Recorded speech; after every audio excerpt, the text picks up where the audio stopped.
tersungkur. Dengan itu, saya sekali lagi mohon kita sama-sama bina persahabatan dan lupakan segala kekeruhan ataupun pertikaian sebelum ini. Saya ucapkan sekian. Wassalamualaikum warahmatullahi wabarakatuh. Terima kasih diucapkan kepada Yang Berhormat YB Haniza yang berucap begitu semangat sekali. Itulah nasihat kepada kita. Apa juga keputusan yang dibuat oleh kepimpinan, kita terima seadanya. Tuan-tuan dan puan dan hadirin sekalian, bagi meneruskan ucapan kita pada malam ini, kita ada 3 orang lagi, saudara YB Rafizi, Cikgu Faris dan juga seterusnya. Saya mempersilakan Yang Berhormat YB Hilosian, Ahli Parlimen Kedah Selatan selaku MPP Majlis Pimpinan Pusat yang baru untuk menyampaikan ucapan. Dipersilakan.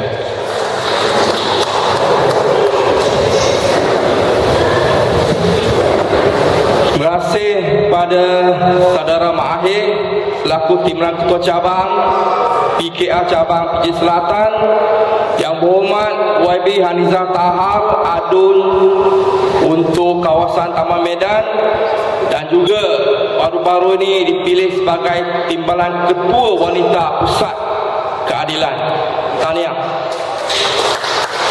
Saudara Cikgu Farid Musa juga merupakan ahli MPP yang baru, dipilih dengan undi yang agak tinggi juga. Tahniah juga. YB Razif yang baru balik sebab dia ada sikit, dan juga Yayas Sari Ketua Cabang untuk Tanjung Karang. Tuan puan yang saya hormati sekalian, selamat malam semua.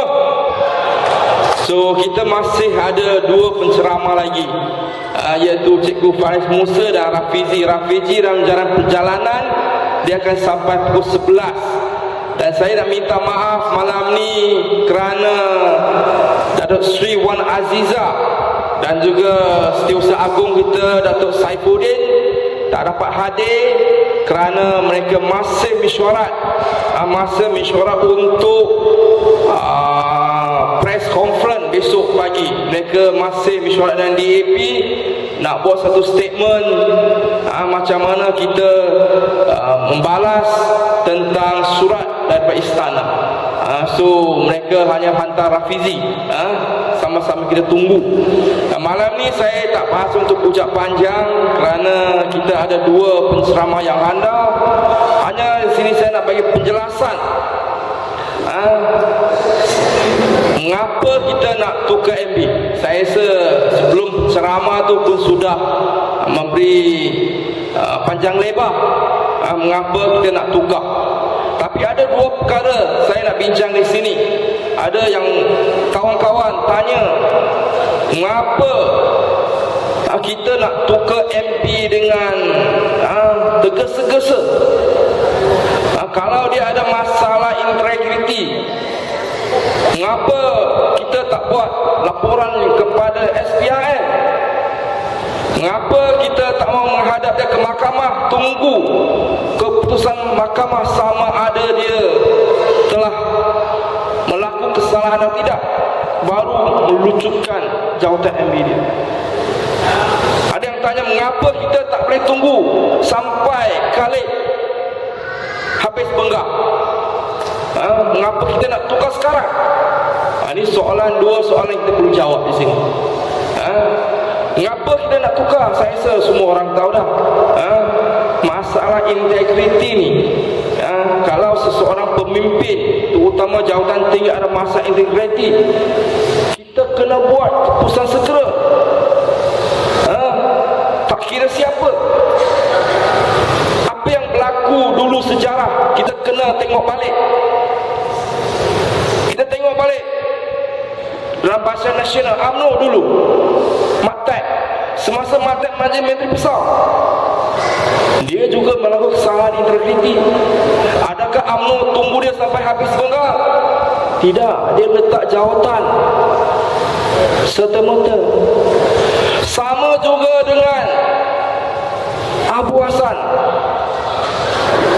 kan? Menteri Besar UMNO dulu juga letak jawatan semasa masalah integriti. Kita tak boleh tunggu sampai habis enggak. Kita tengok contoh Kyotoyo. Kita sudah tahu dah dia ada masalah rasuah. UMNO masih tunggu sampai habis enggak. Pada 2008 apa yang terjadi? UMNO biar hancur. Pakatan Rakyat take over. 3 kes ini jelas memberi kita satu signal. Kalau suatu pimpinan ada masalah dalam integriti, kita tak boleh tunggu sampai mahkamah berputusan. Kita kena ambil tindakan segera.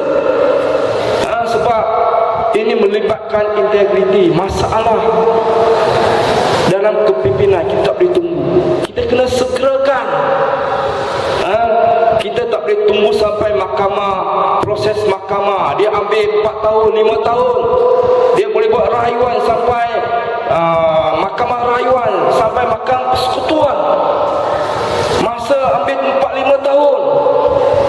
Kalau sampai 4-5 tahun baru mahkamah buat putusan ada masalah, sudah terlambat. Dalam politik ni kita kena cepat. Dalam politik ni 1 hari pun kita kira lama. Dan hari ini kita dapat keputusan daripada Duri Yang Maha Mulia, tuanku kita. Dia terima peletakan jawatan Tan Sri Khalid dan minta supaya Pakatan Rakyat Parti Rakyat beri 2 atau lebih nama untuk Majlis Besar. Tuan-tuan, apa yang berlaku pada tahun 2008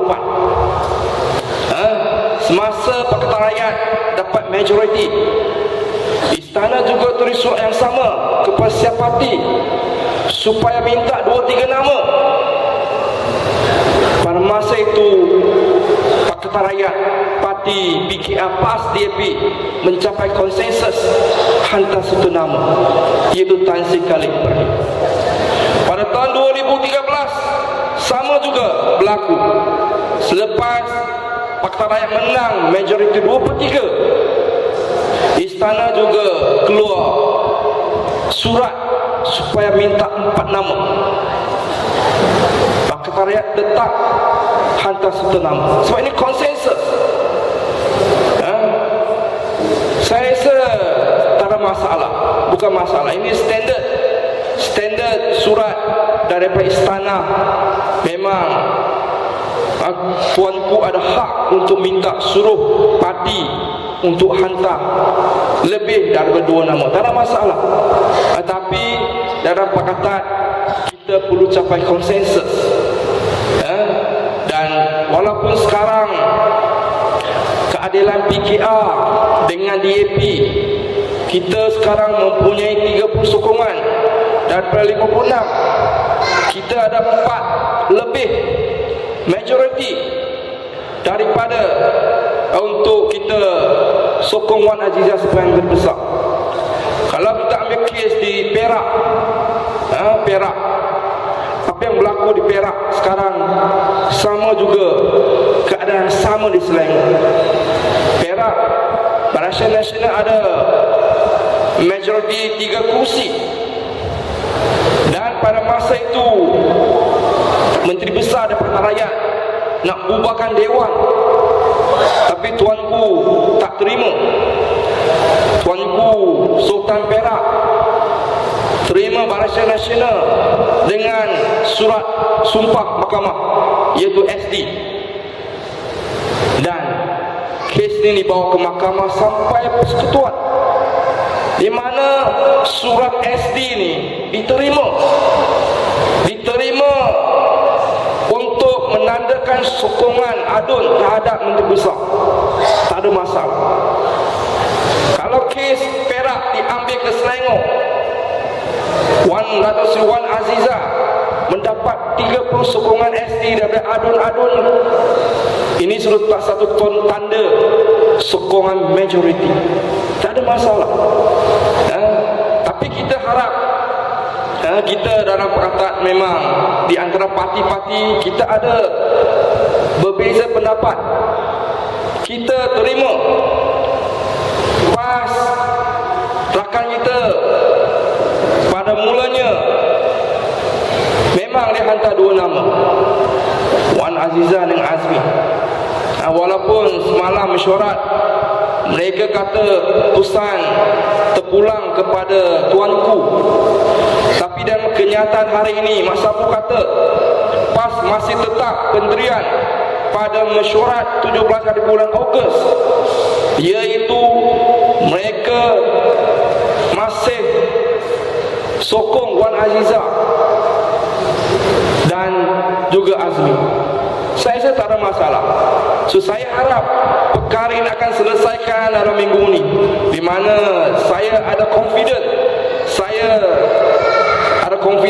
rasa PAS tetap akan bersama dengan PKR dengan DAP mencapai sepakat untuk hanya hantar satu nama, seperti mana yang berlaku pada 2008 dan 2013. Saya rasa kita tunggu dan lihat apa yang akan berlaku pada minggu ini atau minggu depan. Saya rasa saya pun tak berasa untuk ucap panjang. Saya bagi laluan kepada Cikgu Faris Musa, dia datang dari jauh dari Pahang, bagi dia panas sikit dalam ceramah ni. So sekian sahaja ceramah saya. Thank you, terima kasih, thank you.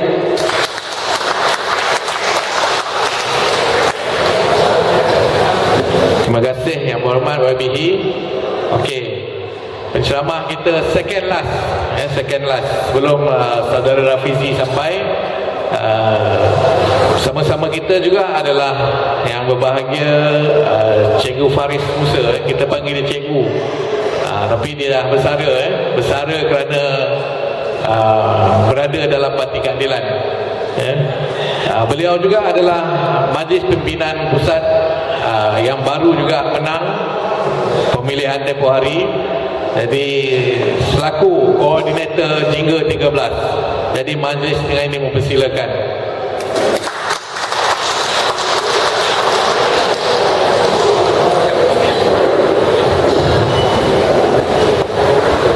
Bismillahirrahmanirrahim. Alhamdulillahirabbil alamin.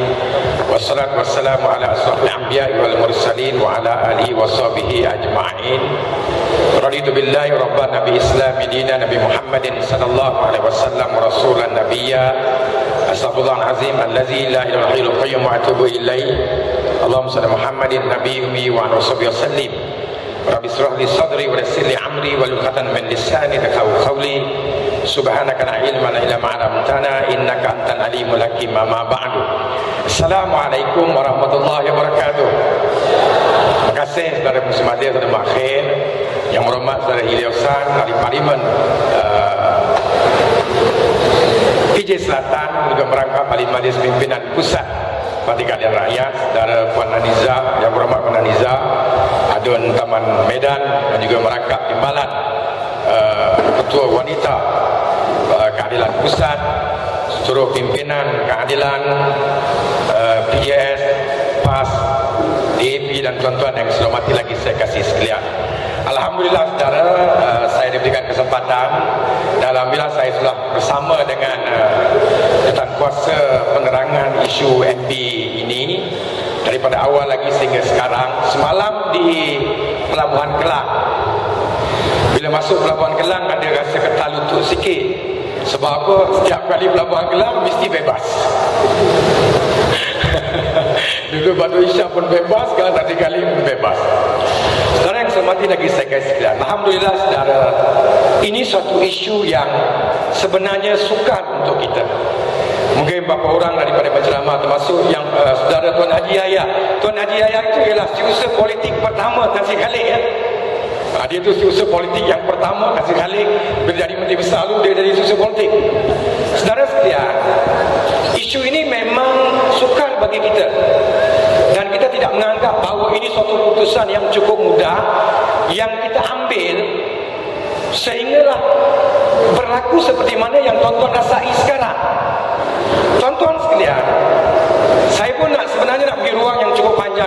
Rafizi yang lebih detail berkaitan dengan isu ini. Tapi insya-Allah saya cuba gunakan sebaik mungkin ruang dan peluang ini. Saya pula banyak tadi disampaikan oleh YB, oleh YB Aniza, termasuk YB Bukit Gasing, DAP. Saya tengok dia sebiji macam muka Tan Sri Khalid. Saudara sekalian, saya nak tanya saudara, pernah tak saudara dengar sebelum ini bahawa kami ahli majlis pimpinan pusat, termasuk ahli parlimen, termasuk ahli Dewan Undangan Negeri, menandatangani satu petition dengan fakta, dengan alasan yang kukuh, yang kita senaraikan dengan cukup banyak, bahawa ketua umum termasuk presiden parti harus memecat Tan Sri Khalid dan juga setiausaha politik Tan Sri Khalid, Faikah Hussein. Pernah tuan-tuan dengar? Ini kita buat pada penggal lepas 2 tahun sebelum pilihan raya yang ke-13. Kita kemukakan asal-alasan. Kita nyatakan bahawa kerajaan negeri dengan parti, dengan Pakatan Rakyat jauh. Kita tak rasa macam mana di Kelantan.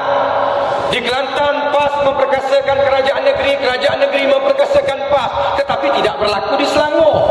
Kita rasa parti dan Pakatan Rakyat jauh dengan kerajaan negeri. Betul tak tuan-tuan? Kalau ada program kerajaan negeri, ada bendera parti? Tak ada. Kalau kita berjumpa dengan rakyat, kalau boleh sembunyikan logo parti. Betul tak tuan-tuan? Hubungan kita kerajaan negeri dengan parti, dengan politik sangat jauh. Kita kemukakan segala alasan, segala aduan, segala keprihatinan rakyat berkaitan dengan pentadbiran, pengurusan Tan Sri Khalid. Kita nyatakan. Saudara sekalian, kita buat ini 2 tahun sebelum pilihan raya ke-13, dan kita desak ketika itu Presiden termasuk Ketua Umum Datuk Seri Anwar Ibrahim menggugurkan Tan Sri Khalid dengan segera, diganti dengan Menteri Besar baru. Ada dengar tuan-tuan? Ada dengar? Tak ada. Maknanya apa saudara? Kami sembunyikan daripada orang ramai. Kami sembunyikan daripada ahli. Kami sembunyikan daripada media. Takut media gunakan, keluar dekat media, UMNO Barisan Nasional gunakan untuk menyerang kita balik. Kita buat secara sulit. Kita tak dedahkan kepada siapa pun. Kita buat secara sulit. Kita bertemu dengan ketua umum, kita berjumpa dengan presiden parti, kita suarakan rasa tidak puas hati kita terhadap pentadbiran Tan Sri Khalid. Kita sembunyikan. Sebab itu kalau kata adakah ini satu isu yang baru, kenapa baru sekarang? Tak betul saudara. Kita buat 2 tahun sebelum itu lagi, sebelum pilihan raya 13. Tapi ada isu kata, habis itu kenapa lantik juga Tan Sri Khalid? Kan? Ada tanya gitu kan? Habis itu dah menang pilihan raya ke-13, lantik Tan Sri Khalid. Saudara, bagi pihak parti keadilan, kita tak nak Tan Sri Khalid. Kita nak usulkan calon baru sebagai Menteri Besar, iaitu Yang Berhormat Azmin Ali. Tetapi konsensus dibuat. PAS dan juga DAP menyatakan pendirian yang cukup tegas, iaitu untuk terus mengekalkan Tan Sri Khalid sebagai calon tunggal. Maka saudara, atas prinsip setia kawan, atas prinsip Pakatan Rakyat, keadilan menerima pandangan GAP, PAS dan juga DAP, kita setuju lantik semula Tan Sri Khalid. Itu ceritanya. Itu ceritanya. Tuan-tuan sekalian, ada isu kata Anwar lantik bini dia. Betul, ada dengar kan? Ada dengar tuan-tuan kan? Itu yang dalam WhatsApp group lah, dekat Facebook lah dan sebagainya. Ada sedikit tadi disentuh oleh Tuan Haji Yahya dan mungkin Puan Hadiza sendiri sebagai ahli MPP bersama dengan saya. Saudara, kita buat keputusan untuk lantik Tan Sri Khalid, bukan yang buat keputusan ini Anwar Ibrahim. Saya setuju, memang betul Puan Azizah ialah bini Anwar, memang betul. Tapi saudara, kalau Wan Azizah itu ketibaan Yang Berhormat Rafizi Ramli naik Presiden Parti Keadilan Rakyat, dia sibuk hari ni. Nanti dia akan jelaskan lagi dengan lebih detail. Saudara, kalau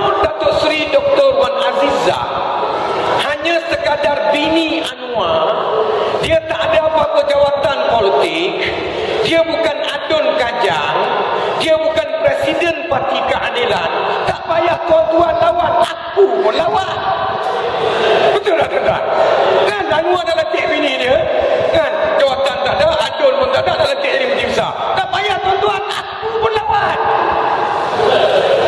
Tetapi saudara, yang kita pilih ini ialah adun Kajang, yang kita pilih ini ialah presiden parti. Betul tak tuan-tuan? Kan? Ini presiden parti keadilan. Sebab itu waktu kita bermesyuarat, kita bincang dalam mesyuarat, kita bahas. Betul saudara, dalam mesyuarat kita ada yang cadangkan YB Azmin, ada yang cadangkan Datuk Seri Tuan Azizah. Kita bincang, kita hadap, kita bahas berjam-jam. Akhirnya saudara, keputusan yang majlis pimpinan buat ialah menetapkan satu calon.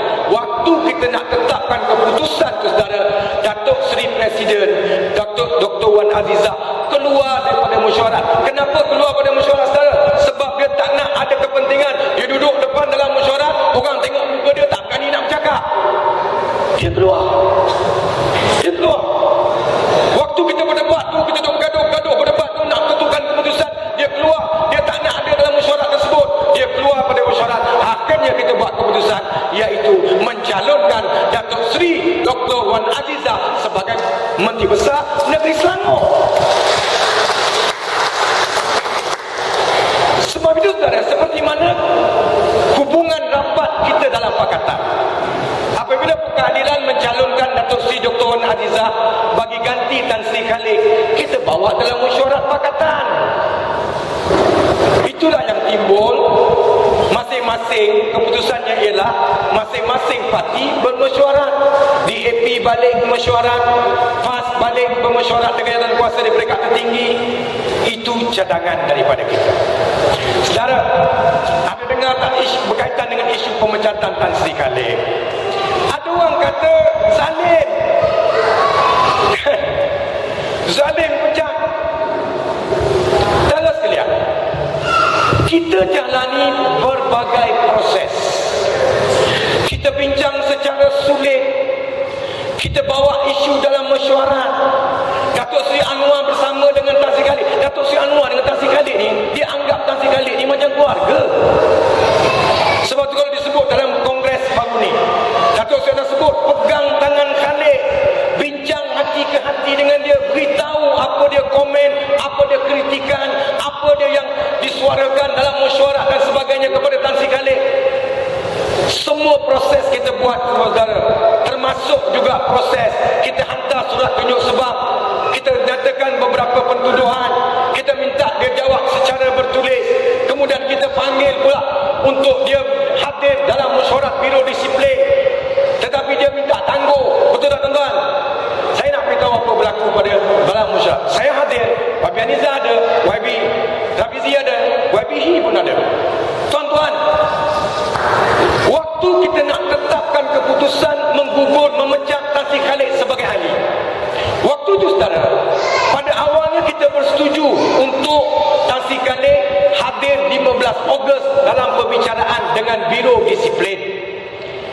Dia harus menjawab beberapa perkara berkaitan dengan KIDEX, berkaitan dengan perjanjian air dan langat 2, berkaitan kenaikan allowance Menteri Besar dan ESCO.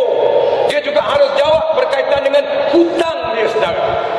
Dia juga harus jawab beberapa isu yang dia kena hadir di depan lembaga disiplin. Saudara, tiba-tiba pada hari kita bermesyuarat tersebut, parti menerima satu surat. Surat tersebut ialah surat daripada peguam kepada Tan Sri Khalid. Saudara, ini isu dalaman parti. Dia kena berjumpa dengan lembaga disiplin parti. Ini masalah parti. Tiba-tiba Tan Sri Khalid bawa surat peguam. Dalam surat tersebut dinyatakan apa dia saudara? Yang pertama, parti kena ikut kehendak Tan Sri Khalid. Tak kebangan namanya. Patutnya kita parti, kau kena ikut kita. Tapi arahan daripada peguam Tan Sri Khalid, yang pertama, parti kena ikut cakap Tan Sri Khalid. Yang kedua, sekiranya parti parti tidak mengikut kehendak Tan Sri Khalid, dia tidak akan hadir ke perbicaraan tersebut.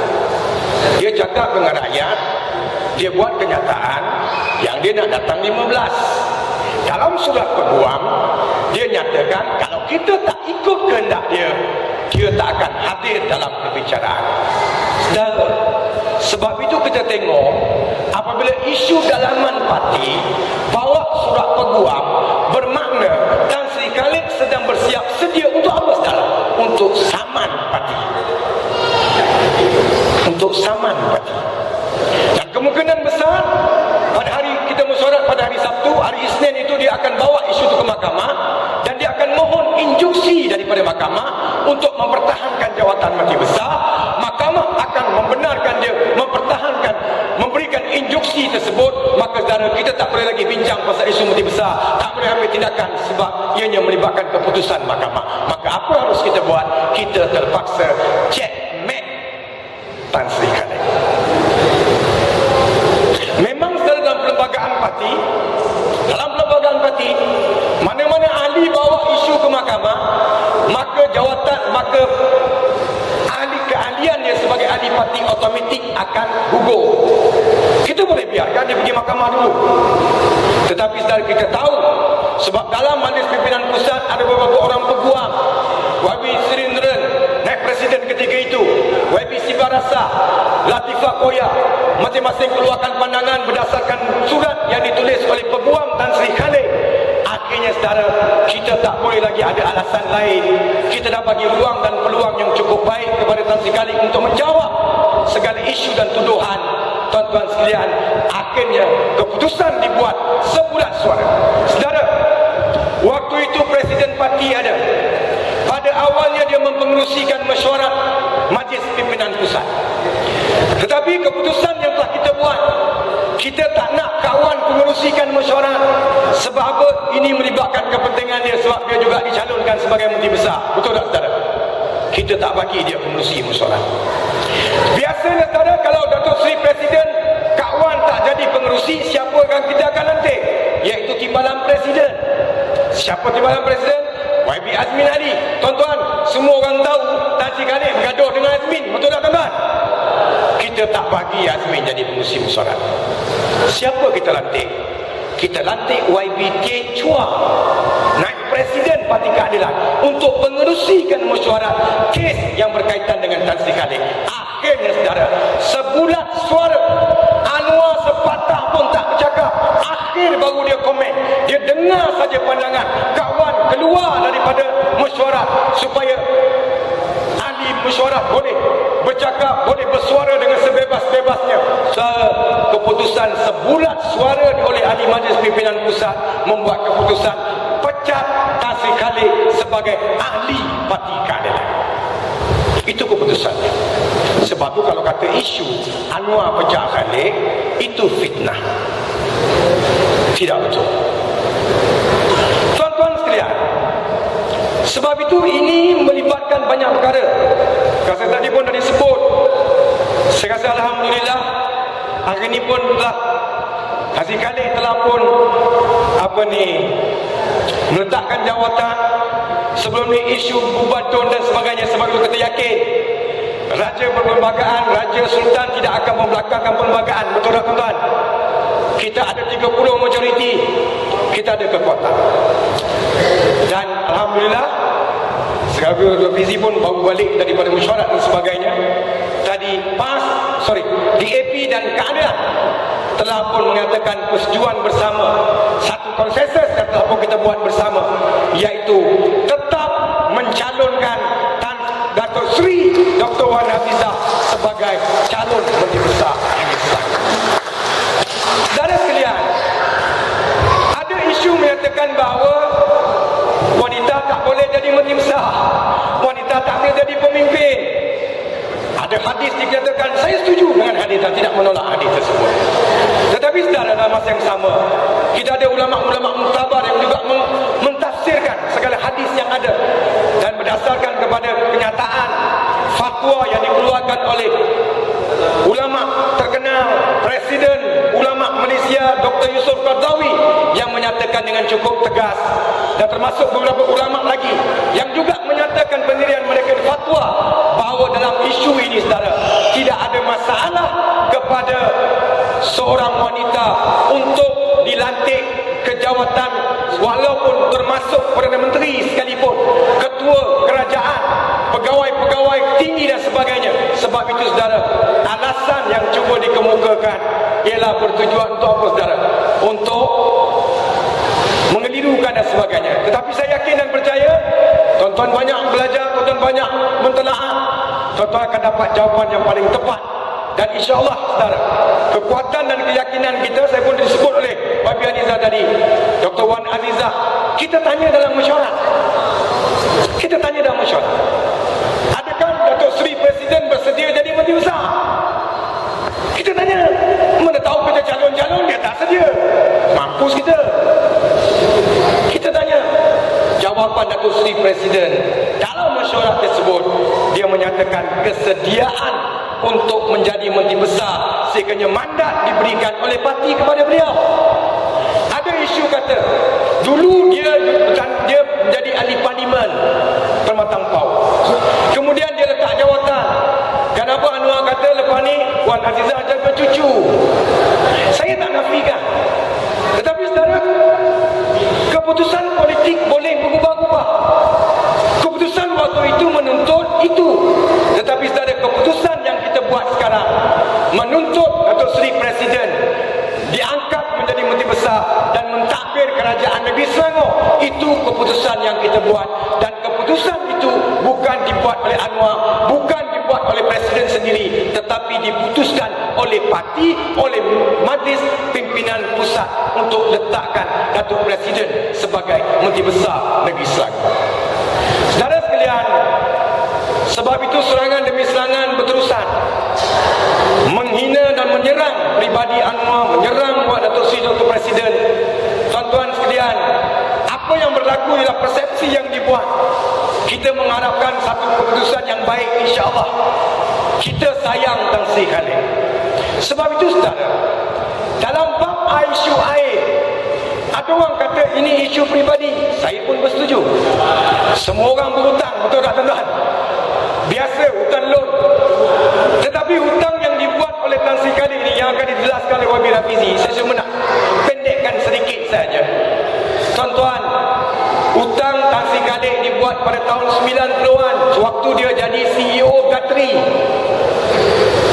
Hutang ini saudara berlangsung cukup lama, dia tak boleh nak bayar. Masuk mahkamah 3 kali, dalam mahkamah yang berbeza 3-3 kalah. Saudara, akhirnya 16 tahun. Saudara sekalian, dia tak boleh bayar hutang. Bagai cara Bank Islam nak selesaikan hutang dia, dia terpaksa beri serahkan saham dia kepada Bank Islam. Bank Islam jual saham dia. Bila dah merudum saudara, mesti harganya lebih kurang daripada pinjaman awal 214 juta. Akhirnya tuan-tuan, dia perlu jelaskan berapa? 59 juta campur dengan interest dan sebagainya, 70 juta ringgit. Seperti YB Bukit Gasing jelaskan tadi, sehingga sekarang dia tak mampu nak jelaskan secara jelas kepada rakyat berkaitan dengan hutang dia. 70 juta selesai dengan cara mana saudara? Dengan cara di luar mahkamah, dengan menggunakan orang tengah. Siapa? Peguam UMNO, peguam pribadi Tun Dain Zainuddin, namanya apa? Tan Sri Rasik Manaf.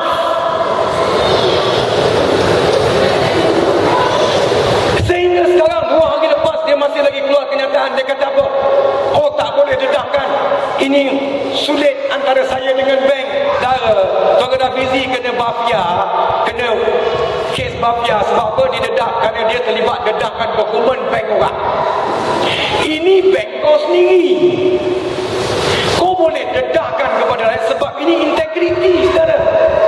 Ada orang kata, oh, bank lupuskan 70 juta hutang Tan Sri Khalid. Tuan-tuan, logiklah sikit.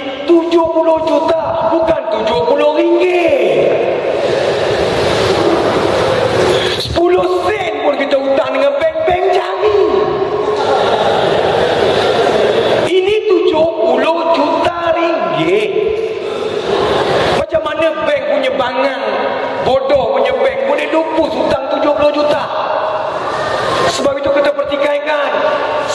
bayar hutang kamu. Baik saudara, itu masalah pribadi. Mana ada pribadi? Ini dah semua orang tahu. Kamu kena jelaskan, kamu kena beritahu bagaimana hutang itu selesai. Sebab itu saudara, rentetan daripada itu, Februari 2014 kes hutang Tan Sri Khalid selesai luar mahkamah. Februari 2014 juga dia sign perjanjian air Langat 2. Betul tak saudara? Kenapa tergesa-gesa? Kita tanya, adakah kamu bawa isu ini dalam mesyuarat Exco? Dia cakap ada.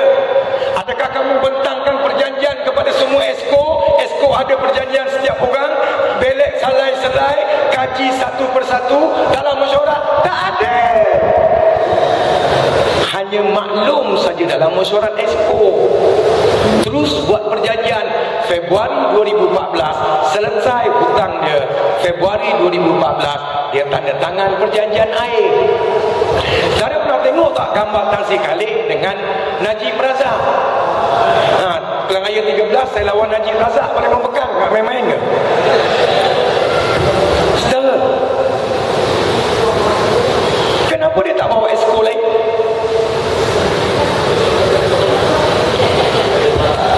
Kenapa dia tak bawa Exco infrastruktur yang menjaga air? Kenapa dia jumpa seorang-seorang? Kita pun nak tanya, kamu bincang apa dengan Najib? Saudara, bulan Mac 2014, Februari 2014 dia selesai MOU dengan kerajaan pusat isu air Langat 2. Mac 2014 Tan Sri Khalid telah anugerahkan satu projek tanpa tender. Pakatan Rakyat ni saudara, kita nak keterusan. Kita tak nak macam UMNO bagi projek tanpa tender terbuka. Tak ada jenis anugerah, ini ambil kat kau jalan. Tak ada dalam Pakatan Rakyat. Tetapi saudara, Tan Sri Khalid pada Mac 2014 telah menganugerahkan projek buat rumah mampu milik 2,400 buah rumah kepada sebuah syarikat nama dia Eco World Sdn Bhd. Siapa milik Eco World ni saudara? Ialah Tan Sri Rashid Manaf, lawyer UMNO yang tolong dia kes hutang Bank Islam. Berapa harga projek ni saudara? 591 juta ringgit dengan tanah keluasan 308.7 ekar. Siapa selesaikan isu air? Tolong dia Rashid Manaf. Siapa dia? Lawyer UMNO. Dia bagi anugerah buat rumah 2,400 rumah mampu milik Eco World punya. Siapa milik? Rashid Manaf. Saudara sekalian, sebab itu ini melibatkan integriti. Boleh masuk lagi kidat lagi. Tadi pun dijelaskan oleh YB daripada Bukit Kasing tadi. Sebab itu tuan-tuan sekalian, ini sebab itu kita terpaksa mengambil suatu tindakan yang cukup tegas dalam isu. Isu integriti tak boleh kita permainkan. Betul tak saudara? Sebab itu kita terpaksa mengambil keputusan ini, walaupun yang keputusan yang cukup berat. Kita diserang, Datuk Seri Ibrahim diserang dengan berbagai penjuru. Tetapi saudara, yakinlah kepada keputusan yang kita buat, dan keputusan ini yang paling terbaik. Dan insya-Allah seperti mana yang kita harapkan, kita doa saudara sekalian, seperti mana hasrat kita saudara, insya-Allah nama yang akan bakal dipilih oleh Sultan Selangor ialah Datuk Seri Presiden Parti Keadilan, iaitu Datuk Seri Dr. Wan Azizah, insya-Allah. Saudara, saya pun dah dapat surat seperti mana Tan Sri Khalid juga, dia pun diarah berhenti, dia pun berhenti. Saya pun kena berhenti jugalah. Jadi saya pun nak berjuang kepada YB Rafizi yang insya-Allah akan jelaskan dengan lebih jelas berkaitan dengan isu ini. Wabillahi taufiq wa hidayah. Wassalamualaikum warahmatullahi wabarakatuh. Takbir. Majlis merakamkan penghargaan dan terima kasih pada yang bahagia Cikgu Faris Musa di atas ucapan dan penjelasan beliau tadi. Oleh kerana masa yang pendek, saya ingin meneruskan pada penceramah yang terakhir yang kita tunggu-tunggu. Oleh itu dengan ini saya mempersilakan Yang Berhormat Rabi Rafizi Ramli daripada Ahli Parlimen Pandan selaku Naib Presiden Parti Keadilan Rakyat Malaysia. Silakan.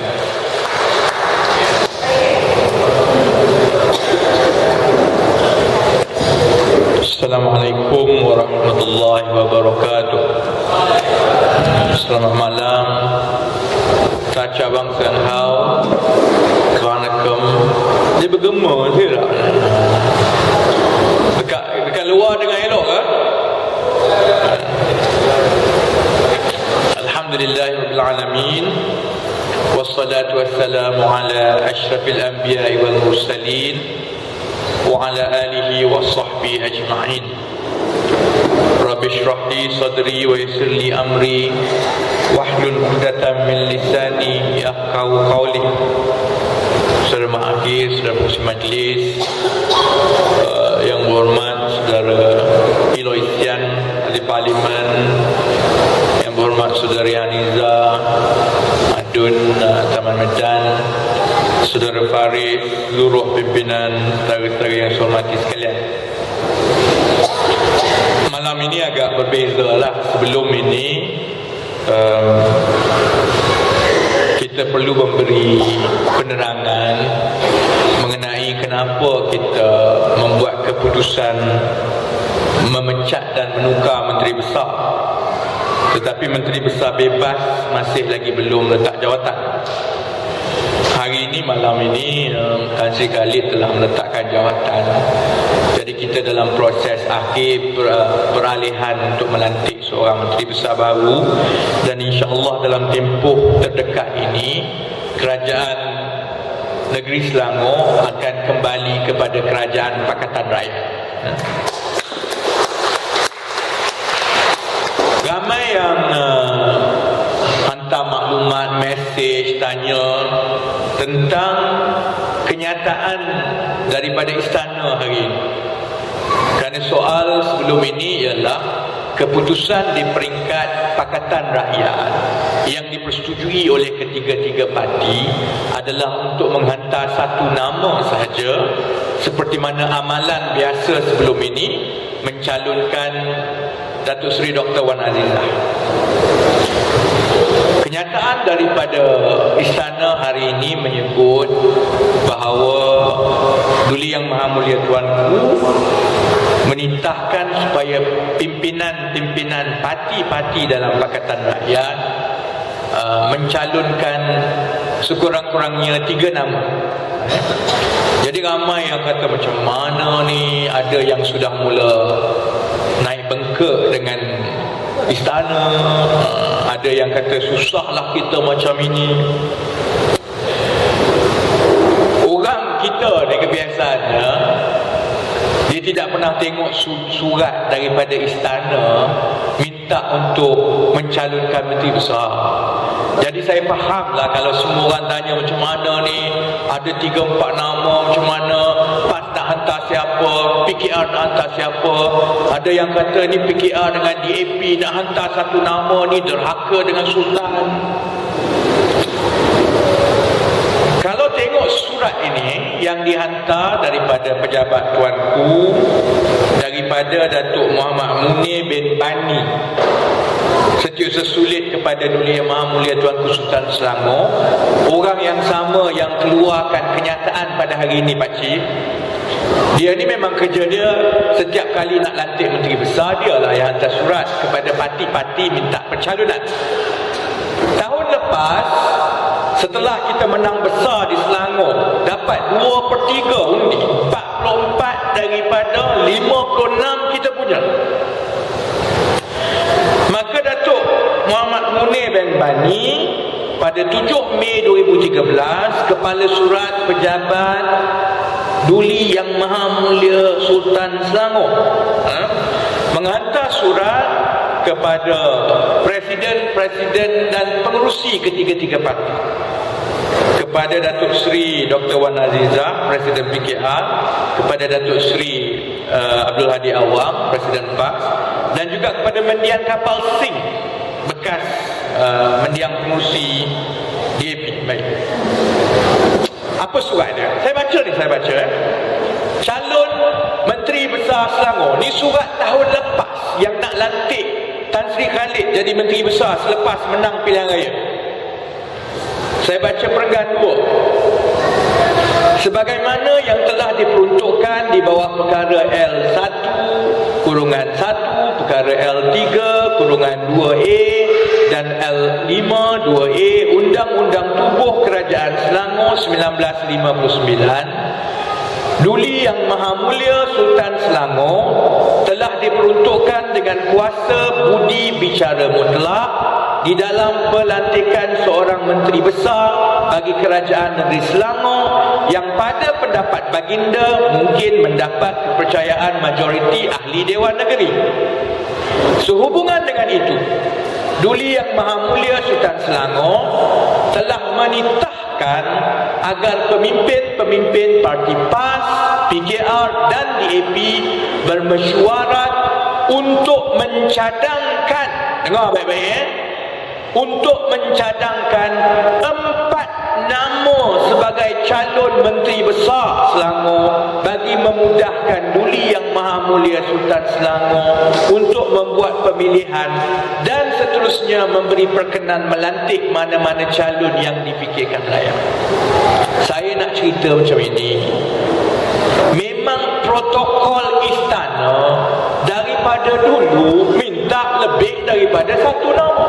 Tahun 2008 kita menang, istana minta 3 nama.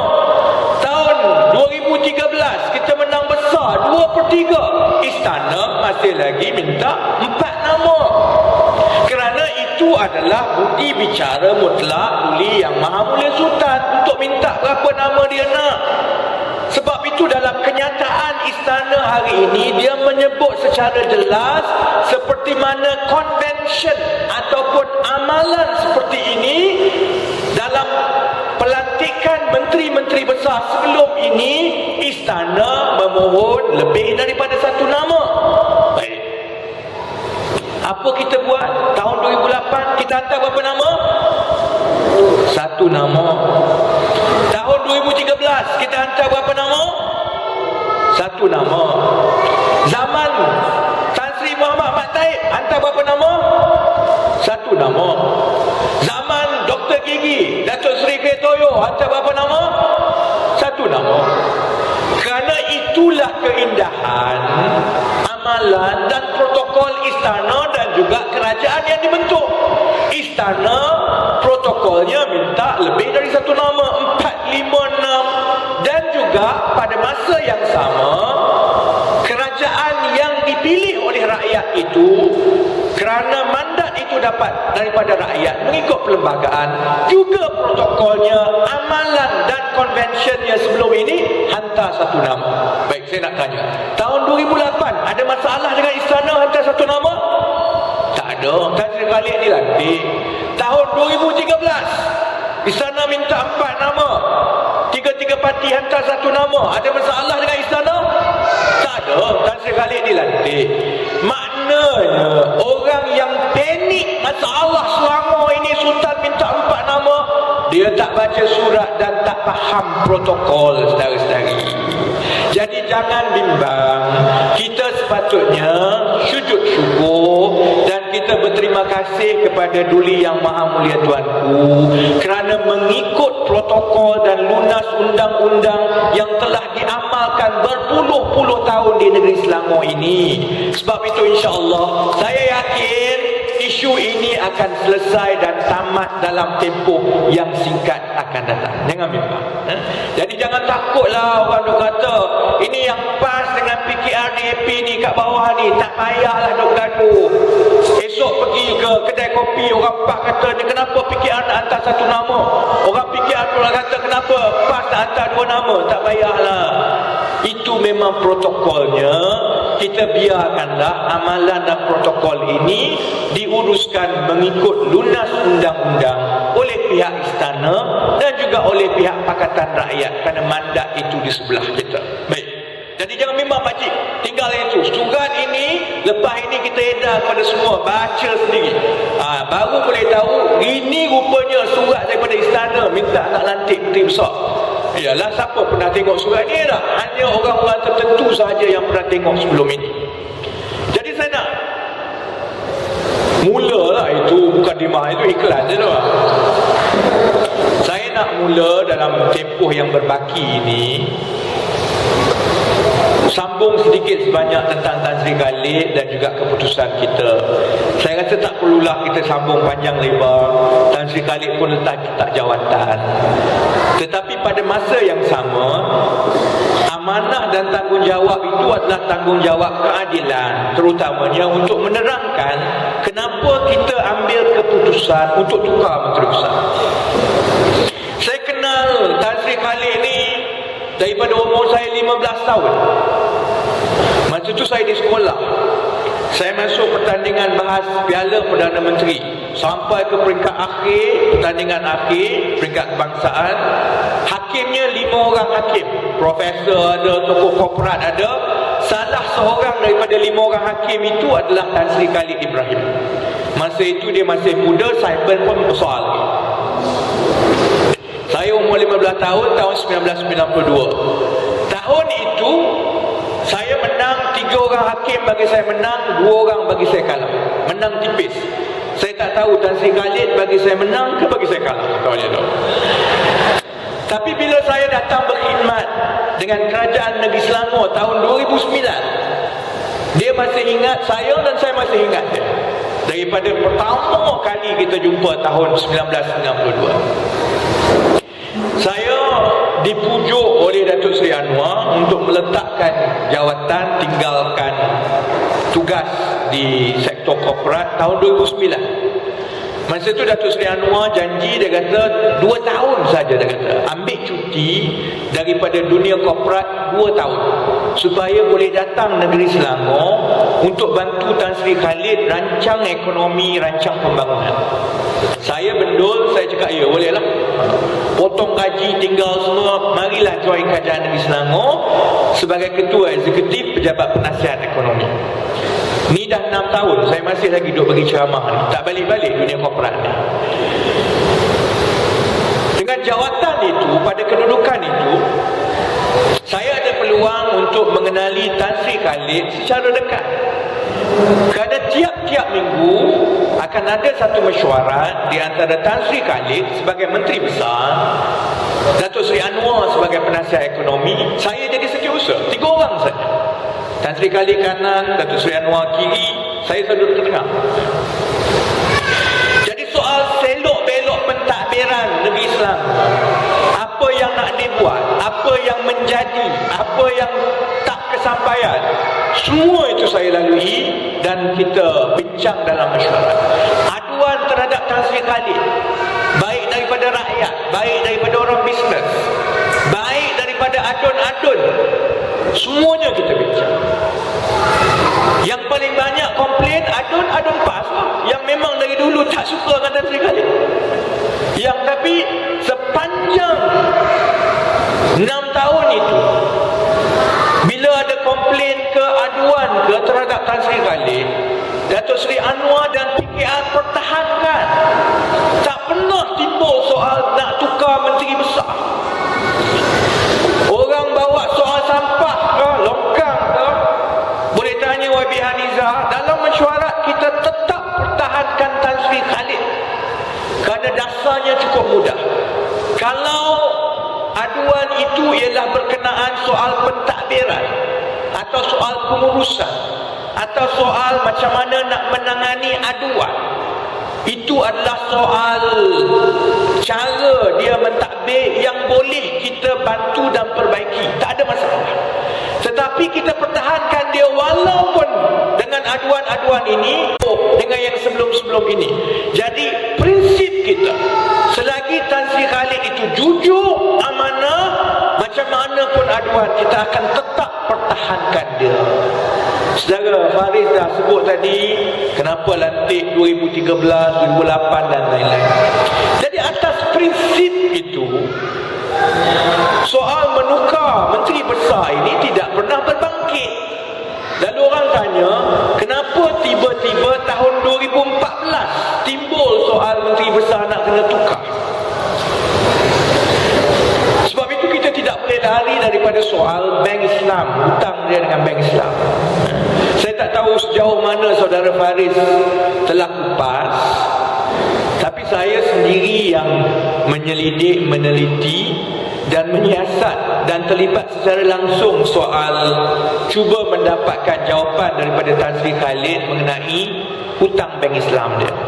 Kenapa saya? Sebab saya juga yang duk mengejar menteri-menteri UMNO kalau soal rasuah. Saya juga yang duk selidik bongkar kalau ahli parlimen pimpinan UMNO. Cara pendekatan yang sama yang kita pakai untuk kita persoalkan menteri UMNO, cara itu juga kita guna untuk persoalkan menteri kita. Tak ada beza. Ramai orang tanya dan tidak percaya bahawa Tan Sri Khalid ni ada hutang. Saya balik cuti raya di Terengganu baru-baru ni, ada orang datang marah. Dia kata tak baik kamu fitnah Tan Sri Khalid ni. Tan Sri Khalid orang kaya, dulu CEO syarikat besar, saham ratus-ratus juta. Macam mana dia boleh ada hutang? Dia kaya, mustahil dia ada hutang. Yalah, dia tak tahu sebenarnya lagi kaya orang itu lagi banyak hutang. Yang miskin macam kita ni yang kurang hutang. Kalau tengok di Malaysia, orang Melayu Arab paling kaya Syed Mokhtar Al-Bukhari, ya tak? Kalau pergi semak dekat bank negara, satu individu yang paling banyak berhutang dekat Malaysia ni Syed Mokhtar. Jumlah hutang dia 31,000 juta. 31,000 juta. Jadi tak betul kalau nak kata Tan Sri Khalid, tokoh korporat, orang kaya, tak ada hutang. Tan Sri Khalid ini asal usul hutang ni memang dah lama, tahun 1994. Masa tu dia CEO di Permodalan Nasional Berhad, PNB. Kerajaan Malaysia nak pindahkan dia daripada PNB nak pergi ke Guthrie. PNB syarikat besar, jaga amanah saham lah, duit berbilion-bilion banyak. Bila diminta dia bertukar ke Guthrie, syarikat ladang, dia tak nak pergi. Syarikat tu kecil. Beza antara PNB dengan Guthrie. Maka kerajaan Malaysia menawarkan satu insentif package kepada dia. Bukan sahaja dia akan dilantik sebagai CEO kepada syarikat Guthrie, tetapi dia juga akan diberikan saham supaya dia akan masuk sebagai tuan punya yang jadi CEO. Maka tahun 1994 kerajaan Malaysia menawarkan untuk Tan Sri Khalid membeli 5% saham dalam Guthrie. 5% saham dalam Guthrie ini akan jadikan dia individu paling besar saham dia dalam Guthrie. 5% saham tu, saudara-saudari pakcik-makcik tahu berapa jumlah dia? 214 juta ringgit tahun 1994. Maka dalam sekelip mata Tan Sri Khalid beli saham, jadi jutawan segera. Tiba-tiba dia jadi CEO Guthrie dan juga saham dia 214 juta milik dia. Baik. Macam mana dia bayar saham ni? Dia kena beli saham 214 juta ni. Dia beli pada harga diskaun, betul. Tetapi dia masih kena beli saham 214 juta. Yang itulah yang Bank Islam menyediakan kemudahan pinjaman sebanyak 214 juta untuk dia beli saham daripada Guthrie. Maka lepas tu seronoklah dia. Baguslah dia jadi jutawan, saham beratus-ratus juta, jadi CEO. Sehinggalah tahun 1997 masalah mula timbul kerana kita ada krisis ekonomi. Oleh kerana krisis ekonomi 97-98, harga saham mula jatuh, termasuklah juga harga saham Guthrie. Tahun 1998, Tan Sri Khalid sepatutnya bayar ansuran yang pertama bagi pinjaman 214 juta yang diambil. Oktober 1998, dia tulis surat kepada Bank Islam minta maaf, tak boleh bayar, minta tangguh. Maka Bank Islam bagi tangguh. Mari tahun 1999, dia kena bayar ansuran kedua dan ansuran pertama masih lagi belum bayar. Dia pun tak boleh bayar juga. Dia tulis surat kedua tahun 1999, minta tangguh lagi hutang dia. Maka begitulah keadaannya, hutang tidak berbayar sehinggalah tahun 2001 Bank Islam buat keputusan untuk panggil Tan Sri Khalid berbincang macam mana nak strukturkan balik, nak jadualkan balik hutang dia ni supaya dia boleh bayar. Hutang 214 juta, dah 7 tahun dia tak bayar 1 sen pun. Dia untung jadi orang kaya dan orang besar dekat Malaysia. Kalau orang macam kita ambil pinjaman kereta, beli kereta, tak bayar 6 bulan, bank buat apa? Bank hantar kaki pukul dulu pun tu tarik kereta. Tapi kalau orang tu besar, ambil hutang ratus-ratus juta, tak bayar hutang 7 tahun, bank buat apa? Bank panggil dia, kata baik, kita bincang balik macam mana kamu nak bayar. Itulah yang jadinya. Maka tahun 2001 Bank Islam menawarkan kepada Tan Sri Khalid untuk memudahkan kamu bayar hutang itu, tukar sedikit perjanjian. Tan Sri Khalid kena cagarkan saham-saham dia kepada Bank Islam.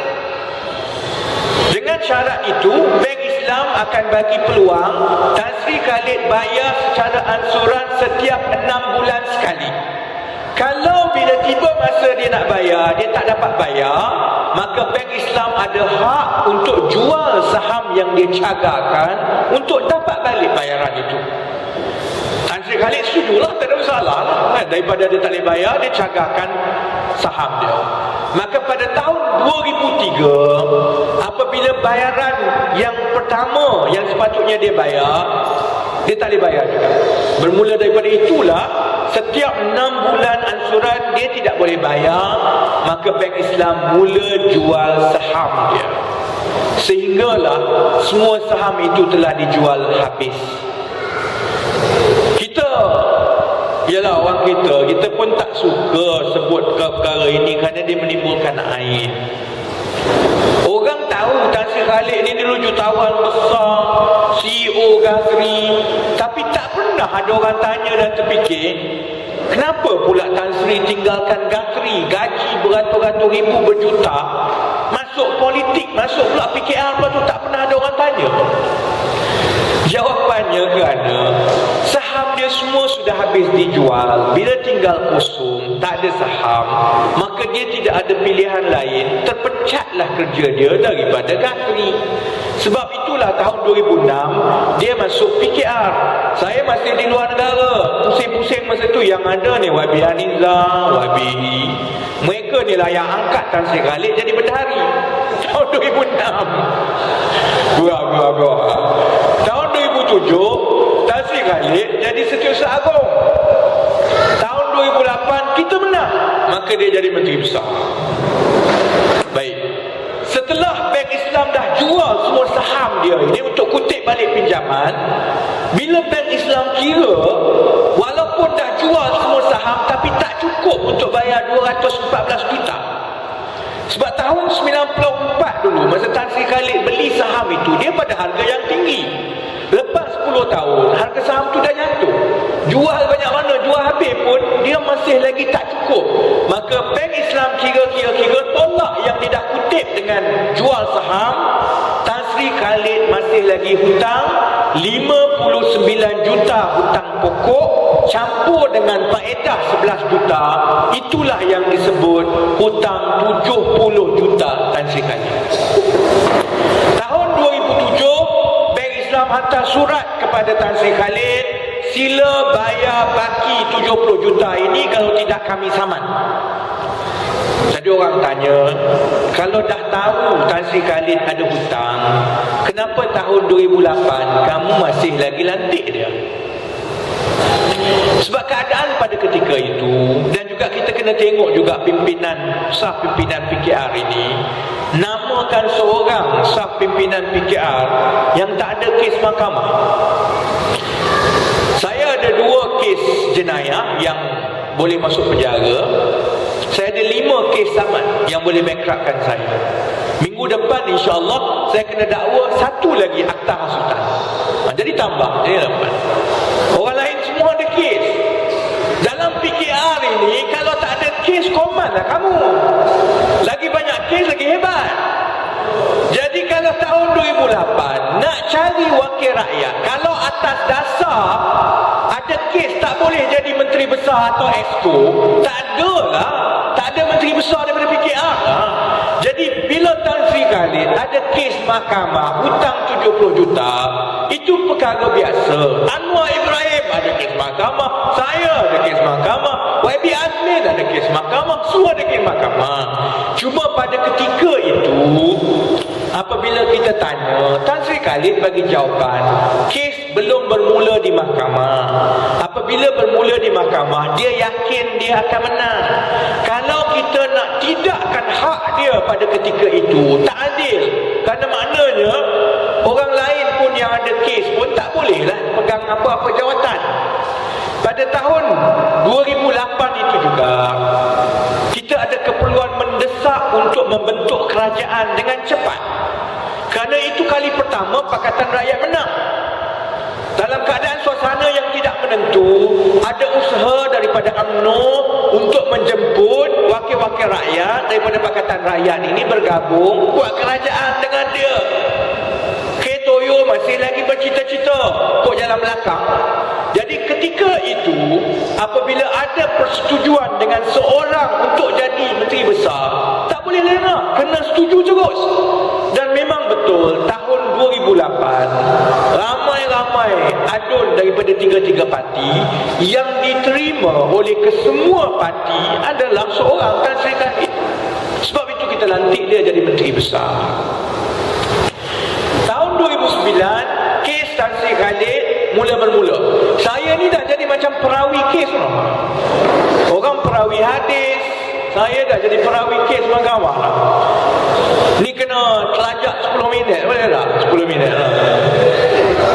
Tahun 2009 kes bermula di mahkamah Tan Sri Khalid.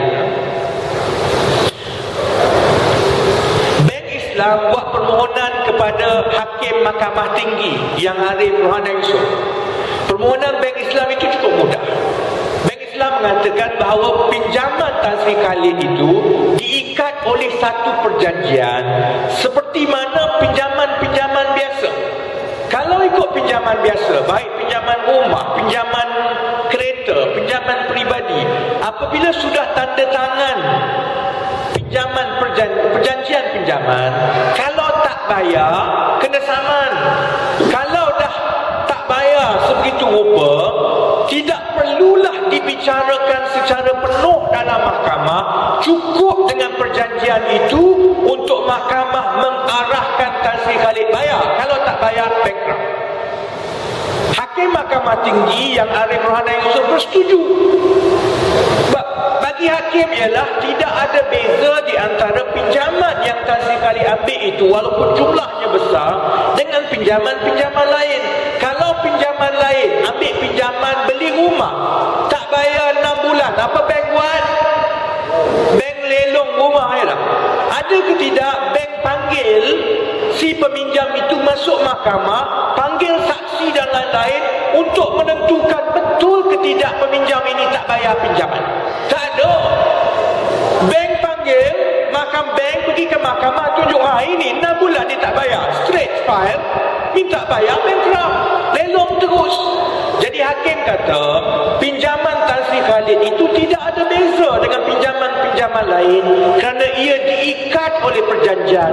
Sebab itu tahun 2009 mahkamah mengarahkan Tan Sri Khalid membayar sepenuhnya baki hutang kepada Bank Islam. Kalah kali pertama. Tahun 2010 Tan Sri Khalid merayu di mahkamah rayuan atas keputusan itu. Okey, apa rayuannya? Rayuannya ialah memohon supaya kesnya itu dibicarakan penuh sebelum mahkamah buat keputusan nak suruh dia bayar ataupun tidak. Tan Sri Khalid berhujah bahawa dia ada hujah yang kukuh yang kalau dibuktikan di mahkamah boleh menunjukkan dia tidak perlu bayar hutang itu. Dia juga buat permohonan supaya tukar hakim kerana dia tidak bersetuju dengan Hakim Rohana Yusof. Dia kata berat sebelah. Tahun 2010 Mahkamah Rayuan bersetuju dengan rayuan Tan Sri Khalid lalu mengarahkan supaya Mahkamah Tinggi membicarakan semula kes itu dalam perbicaraan perdana. Kenapa saya sebut yang ini? Kenapa saya sebut soal Mahkamah Rayuan ini? Sebab ada orang duk pergi cerita, dia kata ini PKR ini bohong. Tan Sri Khalid dah menang kes di mahkamah tahun 2010. Sebab dia menang kes di mahkamah lah, maka dia tak perlu bayar. Tak timbul soal hutang dia ni. Sama ada dia tak reti membaca ataupun dia macai. Yang Tan Sri Khalid menang tahun 2010 bukan menang tak payah bayar kes, tak payah bayar hutang. Menang supaya kes dirujuk kembali ke Mahkamah Tinggi untuk dibicarakan secara penuh, dan menang supaya tukar hakim. Maka tahun 2011 kes Tan Sri Khalid ini dibicarakan secara penuh di hadapan seorang hakim baru bernama Hakim Datuk Zawawi. Bank Islam bawa hujah. Hujahnya mudah juga, iaitu ada perjanjian ambil hutang kena bayar.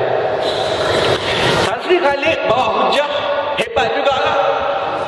Hujah Tan Sri Khalid ialah tahun 1994 bila dia mula-mula ambil pinjaman itu, dia ingat dia ambil pinjaman daripada Bank Islam itu pinjaman Islam yang memenuhi kriteria dan juga syarat-syarat mengikut syarak, menepati kehendak syariat. Tan Sri Khalid kata lepas dia dah ambil, dia tengok semua, rupa-rupanya dia kata itu tidak cukup Islam. Pinjaman yang diambil itu tidak memenuhi syarat-syarat mengikut syariat dan syarak Islam, dia kata. Oleh kerana pinjaman itu tidak Islam, maka Bank Islam telah tipu dia, maka perjanjian terbatal. Sebab itu dia tak boleh bayar. Itu hujah dia. Kalau ikut hujah dia, habislah hutang Bank Islam, Perbankan Islam Satu Malaysia ni tak payah bayar lah. Sebab yang Perbankan Islam dekat Malaysia ni, yang dia bagi dekat Tan Sri Khalid pun pakai kaedah sama, bagi dekat saya pun pakai kaedah sama, bagi kat pakcik-makcik yang pergi ambil kat Bank Islam pun pakai kaedah sama, konsep yang sama. Jadi kalau Tan Sri Khalid kata pinjaman itu tidak cukup Islam, maka tidak perlu bayar, habislah, habis bankrupt, tutuplah semua bank, tak payah bayar lah. Maka hakim bersetuju dengan hujah daripada Bank Islam bahawa dalam muamalat Islam ini dia ada juga satu konsep dia panggil afu bil uqud. Maknanya kamu ambil pinjaman, tak kiralah kamu ambil ini dengan Cina ke, Yahudi ke, India ke, Islam ke, ambil kena bayar sebab sudah ada perjanjian akad. Maka Tan Sri Khalid kalahlah dalam kes yang telah dibicarakan penuh. Hakim Datuk Zawawi mengarahkan Tan Sri Khalid bayar 70 juta tahun 2011. Tan Sri Khalid tak setuju. Maka bila Tan Sri Khalid tak setuju, Tan Sri Khalid buat rayuan, dan dia masih lagi berkeras nak tetapkan bahawa oleh kerana pinjaman itu tidak Islam, tak payah bayar. Akhirnya mahkamah kata, baiklah, kalau kamu nak tentukan juga pinjaman itu Islam ataupun tidak, kena tanya kepada satu-satunya badan yang paling pakar dekat Malaysia. Hakim Mahkamah Tinggi ke Mahkamah Rayuan bukan ahlinya, bukan fakih, bukan pakar syariah, bukan pakar perbankan Islam nak tentukan Islam atau tidak. Maka mahkamah mengarahkan supaya kes itu dirujuk kepada Majlis Perundingan Syariah Bank Negara Malaysia untuk tentukan perbankan Islam Malaysia ni betul-betul Islam ke tidak. Kita dah tahulah keputusannya, rujuk kepada Majlis Perundingan Syariah. Siapa Majlis Perundingan Syariah ni?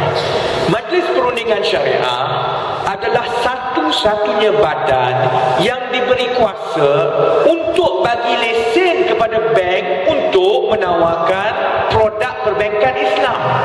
Maknanya kalau bank CIMB esok nak tawarkan satu pinjaman Islam, dia tak boleh bagi, dia kena pergi jumpa Majlis Perundingan Syariah. Majlis Perundingan Syariah akan semak. Dia kata ya, ini betul menepati syarak dan menepati syariat, maka boleh dipasarkan sebagai produk kewangan Islam. Majlis Perundingan Syariah ni macam JAKIM bagi logo halal. Yang bagi lesen bank Islam itu adalah Majlis Perundingan Syariah. Jadi cuba fikir, bila hakim kata Tan Sri Khalid, kamu kena pergi tanya Majlis Perundingan Syariah untuk tetapkan hutang kamu itu Islam atau tidak. Yang bagi lesen kata hutang itu Islam ialah Majlis Perundingan Syariah. Takkan dia nak kata saya memang dulu kata Islam tapi Tan Sri punya pasal jadi tak Islam. Takkan dia kata macam itu. Maka bila mahkamah rayuan menetapkan begitu, maknanya Tan Sri Khalid jam lagi. Maknanya hujah Tan Sri Khalid itu dah tak boleh pakai, dia masih lagi kena bayar. Sebab itulah perbicaraan terakhir di peringkat paling akhir ditetapkan pada 12 Februari 2014. Itu ialah perbicaraan di Mahkamah Persekutuan. Maknanya kalau kalah dalam perbicaraan itu, kerana Tan Sri Khalid dah kalah di Mahkamah Tinggi, dah kalah di Mahkamah Rayuan, tinggal yang terakhir 12 Februari 2014 di Mahkamah Persekutuan. Kalau Tan Sri Khalid kalah, maknanya dia kena bayar 70 juta. Kalau dia tak boleh bayar 70 juta, jadi apa? Dia bankrupt, saudara-saudari. Jadi sebab itu, ni tak lama dah ni nak habis dah ni. Sebab itu orang tanya, kenapa baru mula timbul sekarang? Dia mula timbul sekarang kerana kes Tan Sri Khalid ini sudah sampai ke pengakhirannya dalam tahun 2014. Maka bulan Januari 2014 itu kita mula dengar desas-desus dan laporan bahawa dia sedang berunding dengan Bank Islam untuk menyelesaikan di luar mahkamah. Berunding di luar mahkamah tu tak jadi isu, perkara biasa. Ini adalah orang duk tunjuk ni, ini Syarizat tarik saman daripada Rafizi luar mahkamah. Kenapa saya tak letak jawatan? Dia kata Zaid Hamidi dengan saya bersetuju supaya tidak meneruskan saman di mahkamah. Kenapa tak letak jawatan? Lain. Yang itu kerana Syarizat kalau dia teruskan pun dia malu aib. Jadi dia tarik saman. Takkanlah saya kata tak nak jangan tarik, mari kita jumpa kat mahkamah lagi. Zaid Hamidi dia kata dia tak nak teruskan kerana kalau teruskan dia kena masuk dalam kandang jawab, saudara-saudari. Dia kata dia nak tarik, boleh ke tidak kamu pun tarik juga. Saya kata okeylah, kau yang saman dulu buat apa? Kau nak tarik, aku pun tariklah, tak ada masalah. Dalam kes Tan Sri Khalid ini lain. Penyelesaian mahkamahnya di luar mahkamahnya bermakna dia tidak perlu bayar 70 juta. Lain bezanya itu. Dan yang lebih lainnya ialah orang tengah yang merundingkan penyelesaiannya itu ialah orang yang kita bimbang. Kalau jumpa YB Haniza tak apalah. Ini dia jumpa Tan Sri Rashid mana? Tanya orang PJS Tan Sri Rashid mana, semua muka tak kenal. Memang betul dia tak duduk kat sini. Tanya orang Selangor memang tak kenal Rashid Manap ini. Nak kenal Tan Sri Rashid Manap kena tanya Daim Zainuddin. Sebab dia ni dulu lawyer Daim Zainuddin, orang kuat UMNO, tokoh korporat UMNO. Jadi bila Tan Sri Khalid mula berjumpa dan bincang soal nak selesai hutang, guna orang tengah lawyer Daim Zainuddin, layaklah kita bimbang. Ini kan parti katak lompat, saudara-saudari. Kita dah ada berapa? 15 orang wakil rakyat lompat. Timbalan presiden lompat, naik presiden lompat, ketua pemuda lompat. Sekarang ini cukup lengkap rekod, menteri besar pun lompat. Jadi layaklah bulan 1 bila kita mula dengar desas-desus ini, kita ni tak nak kena marah lagi. Kalau lompat kita juga kena menjawab dengan rakyat. Maka kita panggil Tan Sri Khalid, tolong jelas ni ura-ura kamu berjumpa dengan Tan Sri Rashid Manap ni menimbulkan syak wasangka, tolong jawab. Jawapan itu tidak memuaskan. Maka sebab itulah seawal Januari 2014 pimpinan PKR membuat keputusan. Selama ini walaupun ada aduan, ada kelemahan, kita pertahankan. Kerana itu bukan soal integriti, bukan soal amanah. Tapi bila ada keraguan mengenai amanah, kalau yang dibawa itu ialah persoalan adakah dia salah guna kedudukan dia untuk kepentingan peribadi dia, kita tak boleh ada kompromi saudara-saudari. Sebab itulah maka kita buat keputusan akhir Januari untuk tukar Menteri Besar dan kita umumkan langkah kajang. Ramai orang macam-macam lah, yang maki pun ada. Saya dalam tempoh 8 bulan ni malah ada orang yang mendoakan kehancuran. Dah sama level dengan UMNO dah aku ni. Selalunya orang pakatan kalau dia doakan yang teruk-teruk ni, dia doakan untuk UMNO. 8 bulan yang lepas ada orang hantar sampai doakan kehancuran kerana sayangnya dia kepada Tan Sri Khalid. Tak apalah, saya sedikit pun tak menyesal, sedikit pun tak rasa terkilat. Nak cakap apa, cakaplah saudara-saudari.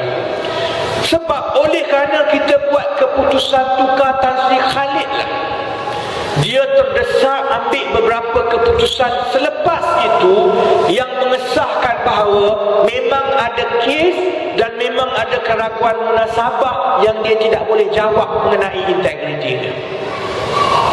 27 Januari kita umum nak tukar Menteri Besar, kajang move. 12 Februari 2014, hari yang sepatutnya mahkamah membicarakan kes hutang dia, Peguam Bank Islam, Peguam Tan Sri Khalid pergi ke Mahkamah Persekutuan Putrajaya nak masuk, tiba-tiba pegawai kata, kamu tak tahu ke Bank Islam dah tarik balik dah kes ni? Dia tak beritahu ke? Tiba-tiba Bank Islam buat keputusan gugurkan tindakan mahkamah, tak timbul soal hutang lagi, dan Bank Islam tak maklumkan kepada peguam dia pun, sedangkan peguam itulah yang duk bawa daripada Mahkamah Tinggi, Mahkamah Rayuan dan lain-lain. Dan saudara-saudari, peguam Bank Islam jugalah yang maklumkan kepada kita, kamu berhati-hati, be careful with your MB, because tidak ada kes yang settle macam ini, ada benda yang tidak kena. Kita tahu itu seawal Februari. 2 minggu lepas kes dia digugurkan daripada mahkamah, hujan tidak, ribut tidak, tiba-tiba Tan Sri Khalid muncul dekat Putrajaya, ambil gambar senyum lebar dengan siapa? Najib Tun Razak. Nasib baik tak ambil dengan Rosmah je. Kita dapat tahu hari itu juga dia tanda tangan perjanjian air. Perjanjian itu tidak dibentangkan di dalam Exco. Saya tanya sendiri berdepan, saksi semua wakil rakyat yang lain. Saya tanya ada kertas yang luluskan ke tidak dalam Exco. Akhirnya Tan Sri Khalid kata tak ada, tetapi saya maklumkan secara lisan. Exco tak tengok pun perjanjian itu saudara-saudari. Ada Exco marah kat saya, patutlah kamu marah, kamu tak buat kerja dengan baik. Jadi Exco bukan tolong angguk, jadi Exco tolong tanya, nak tanda tangan kena ada kertas Exco sign. Takkan itu pun nak ajar. Tan Sri Khalid tak ada kelulusan, dia pergi tanda tangan senyap-senyap je. Yang senyum lebar Tan Sri Khalid dengan Najib saja saudara-saudari. Kita minta kemudian perjanjian, Tan Sri bagi MOU tu, kita nak tengok. Tan Sri Khalid kata ini rahsia besar kerajaan. Saya buat lawah lah, kalau lembu Syarizat dalam kondo kita boleh cari, kalau setakat perjanjian dekat SUK ni bocor jugalah kat kita saudara-saudari, dan memang bocor pun. Dan bila kita baca, memang perjanjian itu berat sebelah, kerana semua yang UMNO nak, UMNO dapat. UMNO nak langat 2 untuk dia usahakan, dia dapat kebenaran serta-merta. Sains State dapat kebenaran serta-merta. Saya marah pasal langat 2 ni pasal apa? Bukannya marah buat loji penapis air. Nak buat tu bagus, tak apa, jangan bagi UMNO buat. Sebab UMNO ni kalau kosnya 4 bilion, 4,000 juta dapat dekat UMNO, dia tambah komisen, dia tambah cincin, dia tambah beg tangan, jadi 8 bilion. Siapa yang akan bayar 8 bilion? Kita lah. Harga air naik lepas itu. Dan dalam perjanjian yang ditandatangani itu, harga air memang akan naik tahun 2017. Pakcik-pakcik tahu tahun 2017 tahun apa? Tahun pilihan raya yang akan datang. Kita duk kempen satu Selangor ni, air percuma, kita kembalikan air untuk rakyat. Masuk tahun 2017 kita garuk kepala, macam mana nak jawab ni? Kita menaikkan harga air tahun pilihan raya. Jadi akhirnya Tan Sri Khalid tak boleh jawab, dan dia menimbulkan lagi, menguatkan lagi keraguan kita. Kenapa kamu tanda tangan perjanjian sulit ini di belakang kita? 19 Mac 2014, sebulan selepas hutang dia digugurkan di Bank Islam, tanah 300 ekar bertukar tangan kepada syarikat Rashid Manaf. Tanah itu adalah tanah yang asalnya milik Kerajaan Negeri Selangor. 25 Mac 2014, Kerajaan Negeri Selangor menganugerahkan projek bernilai 520 juta untuk buat rumah mampu milik di Sungai Sering juga kepada syarikat Rashid Manaf. Dalam 1 minggu, syarikat Rashid Manaf dapat tanah di Kota Kemuning 300 ekar, dapat projek 520 juta di Sungai Sering. Baiklah, saya tak nak sambung panjang cerita tadi. Cuma saya nak tanya, saya nak tutup begini je. Kalaulah saudara-saudari, adik kakak berada di tempat kami, apa tindakan saudara-saudari bila tahu semua maklumat ini? Adakah kita akan duduk diam? Adakah kita akan kata sebab ini menteri besar, kita tak apa, kita tutup semua? Tak boleh saudara-saudari. Saya paling vokal dan paling kasar kerana saya tidak menyertai politik dan parti ini sejak tahun 98 untuk saya mengiyakan perkara yang sama dalam UMNO Barisan Nasional. Saya tinggalkan kerja puluh-puluh ribu gaji sebulan. Saya berdepan masuk penjara kiri kanan bukan untuk saya berbohong seperti mana orang UMNO berbohong untuk menutup pimpinan dia rasuah. Nak marah-marahlah kepada saya, tetapi saya selalu sebut, kita ini kerajaan Pakatan Rakyat. Duit tak ada, tanah tak ada, tak ada apa-apa nak bagi kepada rakyat ini. Kita hanya ada satu saja, kita hanya ada kepercayaan yang rakyat bagi kepada kita. Sebab rakyat yakin kamu boleh lembab, kamu longkang boleh tersumbat, tapi kami yakin kamu jujur dan amanah. Sebab itu saya kata, kalau ada kes yang menteri kita, exco kita, wakil rakyat kita ada bukti makan duit saudara-saudari, hatta saya sendiri saudara-saudari, pecatlah kami. Kerana kita boleh hilang kerajaan. Hilang kerajaan boleh ambil lagi, boleh kempen lagi. Kita boleh hilang kursi parlimen, boleh bertanding lagi. Tapi kalau kita hilang kepercayaan rakyat, kita akan dimaki dan dihina macam UMNO kena hina dekat Selangor sekarang. Jadi memang sukar kerana maklumat ini susah nak sampai, dan memang kita tak nak sampaikan pun. Kita minta dia letak jawatan dengan baik. Sebab itu kita tak nak dedah, ini aib dia saudara-saudara. Tapi dia tak nak letak jawatan. Sampai ke satu ketika fitnah itu berbalik kepada parti, kepada Datuk Seri Anwar. Orang kata Datuk Seri Anwar gila kuasa, nak ambil 3 bilion. Beritahu PKR dah ambil 60 juta. Maka sudah sampai masanya, terutamanya apabila pimpinan PAS sendiri menegur kami. Dia kata pimpinan PAS tidak jelas apa alasannya kamu nak pecat Khalid ini. Maka kami dinasihati supaya tulis laporan panjang lebar untuk dihantar kepada pimpinan PAS. Sebab itulah 3 minggu yang lepas kita tulis laporan itu dengan bukti, dengan kes dan mahkamahnya. Malah sebelum kita nak hantar itu pun, kita telefon Tan Sri Sri Khalid sekali lagi bagi dia tempoh. Tan Sri, tolonglah datang berjumpa dengan Kak Wan, beritahu dan terangkan ini. Kalau Tan Sri datang sebelum pukul 12 tengah hari, kami tak keluarkan laporan ini. Dia tak datang.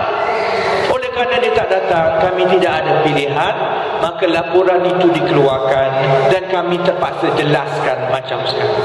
Jadi saya nak tutup. Terima kasih banyak-banyak atas doa, atas kepercayaan, atas solat hajat.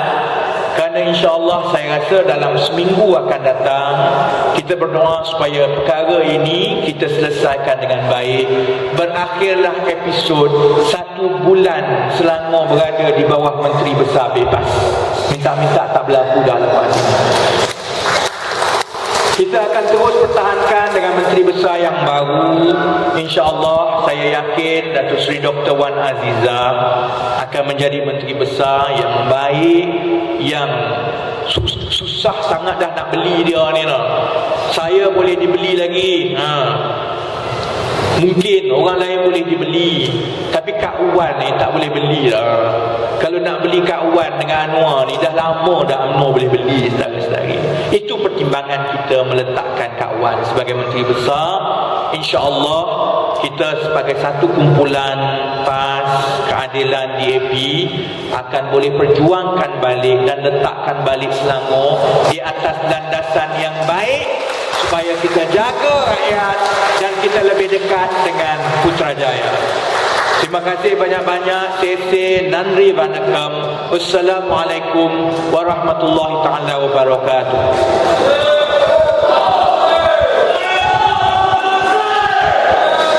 Demikian tadi ucapan dan penerangan oleh Yang Berhormat Saudara Rafizi Ramli. Mudah-mudahan tuan-tuan dan puan-puan jelas dengan apa yang telah pun disampaikan.